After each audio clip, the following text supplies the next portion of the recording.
জি, করলেই সব। আমার শ্বশুর খুব পরহেজগার মানুষ ছিলেন, কোন মুন্সি আসলেই বলতেন যে তুমি কি জালসা করতে পারো, বলে আমি পারি। তো ওই গলিতে একটা মাইকের ব্যবস্থা করে একটু বক্তব্য শুনে তার একটু রান্না বান্না করে খাওয়াতেন জান্নাতের আশায়। আল্লাহুম্মা গফিরলাহু ওয়ারহামহু।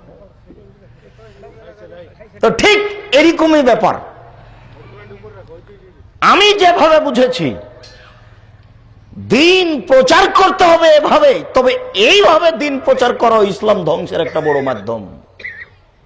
যেমন ভাবে হিফজখানা খোলা ইসলাম ধ্বংসের একটা বড় মাধ্যম। আব্দুর রাজ্জাক সাহেব, হিফজখানা খোলা ইসলাম ধ্বংসের মাধ্যম মানে?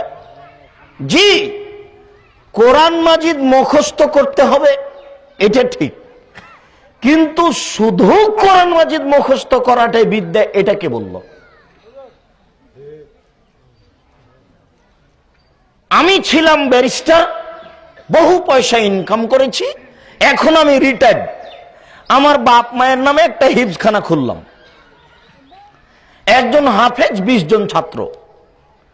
হিফজ শেষ হচ্ছে, লাঠি পাগড়ি দিচ্ছে, ওই ছেলেটা একটা উঁচু টুপি পরে তার উপর একটা লাল রুমাল দিয়ে এখন দাওয়াত খেয়ে বেড়াচ্ছে। তাহলে কি এটা ইসলাম? 30 পারা কোরআন একটা মেধাবী ছেলেকে 12 থেকে 16 বছর পড়তে হবে মাদ্রাসায়, তারপরে অন্তত 10 বছর তদন্ত করতে হবে, তারপরে ধর্মের কথা বলতে হবে ঠিক বেঠিক। তো বলেন তো এই হাফেজ কি করবে? ওকে রংপুর গাইবান্ধা গোবিন্দগঞ্জের ভাষায় হিফজখানা মানে ওই ছেলেকে হাঁটুর উপরে মেরে, ওই ছেলের হাঁটুর উপরে মেরে তার হাঁটুকে কুবিয়ে ফাটিয়ে ওকে ন্যাংরা করে দেওয়া হলো। ও এখন জাতির জন্য অকেজো। ও জাতির জন্য কি অকেজো। ও মানুষের বাড়িতে দাওয়াত খাবার ঘুরে বেড়াবে, ও আর একটা হিফজখানা খুলবে, ও আর একটা হিফজখানা খুলবে। টাকা ইনকাম করেছো টাঙ্গাইলে, বাড়ি ব্যারিস্টার, জমিদারের বেটা জমিদার, তুমি মাদ্রাসা খোলো না। 20,000 করে বেতন দিতে হবে 5 জন শিক্ষক, 3 জন বাংলা, 2 জন আরবি, 1 লক্ষ টাকা বেতন লাগবে মাসে। বাংলা, ইংরেজি, আরবি, কোরআন মুখস্থ সহ চলবে 5ম পর্যন্ত। মাসে 1 লক্ষ বেতন লাগবে, 20,000 করে বেতন শিক্ষকদের।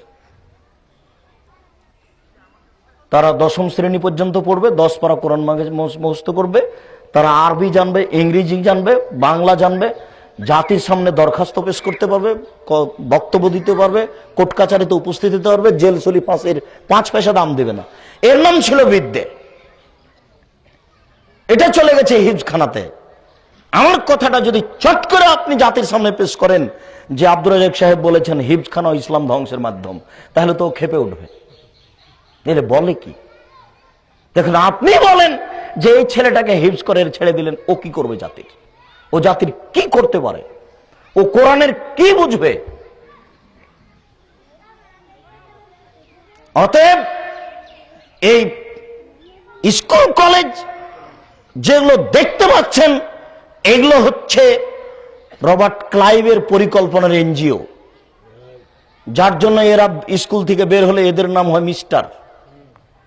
আর এদেশের যেগুলো মাদ্রাসা, সেগুলো মুরব্বী আলেম ওলামা মুন্সিদের তৈরি, এজন্য এদের নাম মোল্লা।